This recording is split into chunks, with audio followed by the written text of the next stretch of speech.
Chaque entreprise doit résoudre 4 problèmes pour gagner plus d'argent et se développer. Le premier de ces problèmes est de déterminer le client que vous allez réellement servir. En parlant à beaucoup d'entre vous, le problème c'est que vous n'en avez aucune idée et ce n'est pas grave. Au début, vous devez vendre à tout le monde parce que vous n'avez pas d'argent et eux ont un pouls et une carte de crédit et vous n'avez besoin que d'une de ces deux choses. Vous leur demandez donc leur carte de crédit pour pouvoir payer vos factures et faire fonctionner votre entreprise. C'est normal et c'est ce à quoi on s'attend. Mais lorsque vous continuez à accepter n'importe qui, certaines personnes viendront vous demander si vous pouvez leur donner le monde. Ils sont ravis et vous donnent leur carte de crédit en vous demandant de les facturer le 5, car c'est à ce moment-là qu'ils sont payés. Vous traitez avec tous ces mauvais clients et vous promettez la lune. Ce qui est normal au début, car il n'y a que vous, et vous pouvez peut-être aider cette personne d'une manière totalement non scalable. C'est ce que vous devriez faire, car vous avez juste besoin de générer des revenus, de créer du bouche à oreille et d'aider les gens. Mais il arrive un moment, généralement autour d'1 million de dollars par an, parfois 3 millions, où la complexité opérationnelle de l'entreprise devient vraiment difficile. Vous avez maintenant de nombreux clients différents, avec des besoins différents, à qui vous avez vendu des promesses différentes, à des prix différents, et il n'y a toujours que vous. Vous devez apprendre à dire non aux personnes qui ne sont pas le client idéal. Si vous vous dites que vous ne savez pas qui est votre client idéal, c'est ça le problème. Prenez donc tous les clients que vous avez eus dans toute votre histoire, regardez-les et demandez-vous lesquels vous adorez. Première colonne, lesquels ont dépensé le plus d'argent. Deuxième colonne, desquels avez-vous tiré le plus grand profit opérationnel.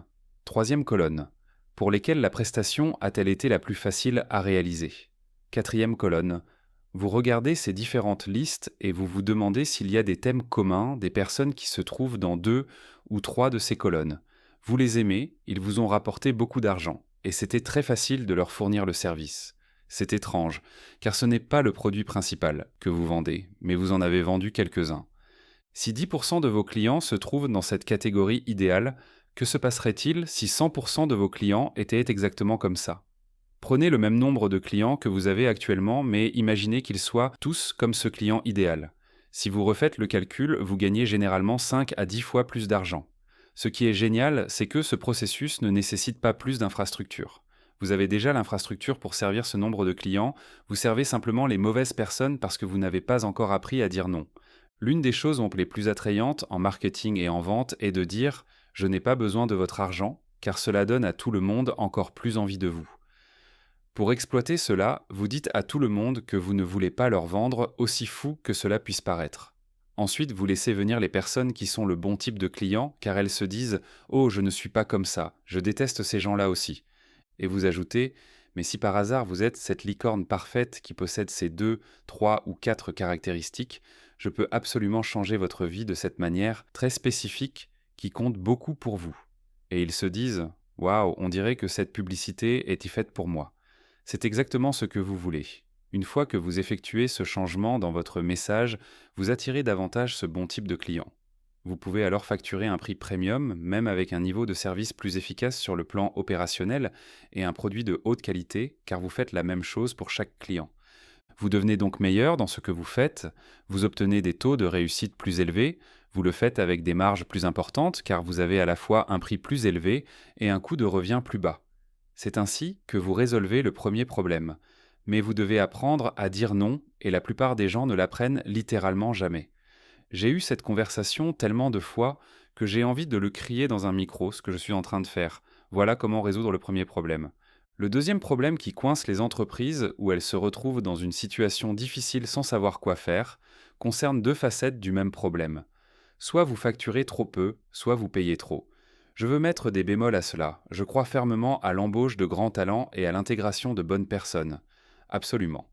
Mais si vous voulez avoir un magasin de yaourts glacés et que vous payez vos employés derrière le comptoir 20% du chiffre d'affaires, votre entreprise ne gagnera pas d'argent. Si vous avez une clinique de physiothérapie et que vous donnez 50% du chiffre d'affaires à chacun de vos employés, c'est difficile à faire évoluer. Vous devez réussir le modèle individuel où vous pouvez gagner suffisamment d'argent à pleine capacité, ce qui nous amènera au problème numéro 3. Mais vous vous retrouvez dans cette position où vous réalisez que vous ne pouvez pas donner des parts de profit à chaque personne et surtout pas des parts de chiffre d'affaires. Votre vendeur ne peut pas gagner plus que vous dans l'entreprise.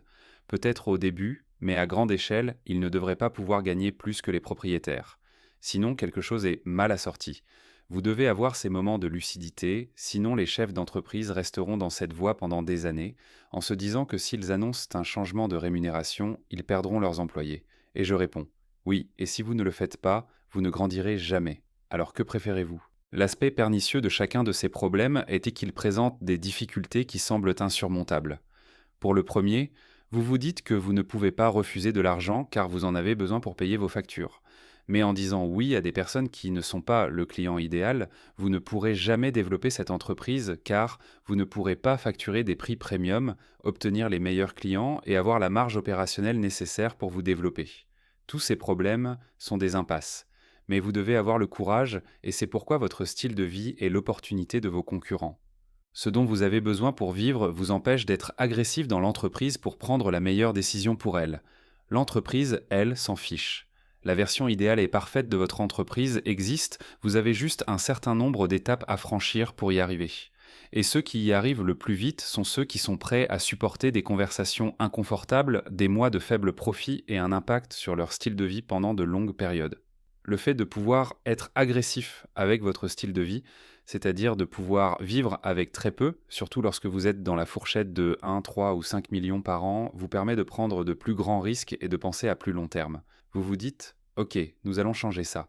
J'ai 100 000 dollars de côté, donc je peux tenir un an si je ne dois rien retirer, afin que nous puissions faire ce pivot. Car c'est ce qui est bon pour l'entreprise maintenant et plus spécifiquement pour les 5 prochaines années.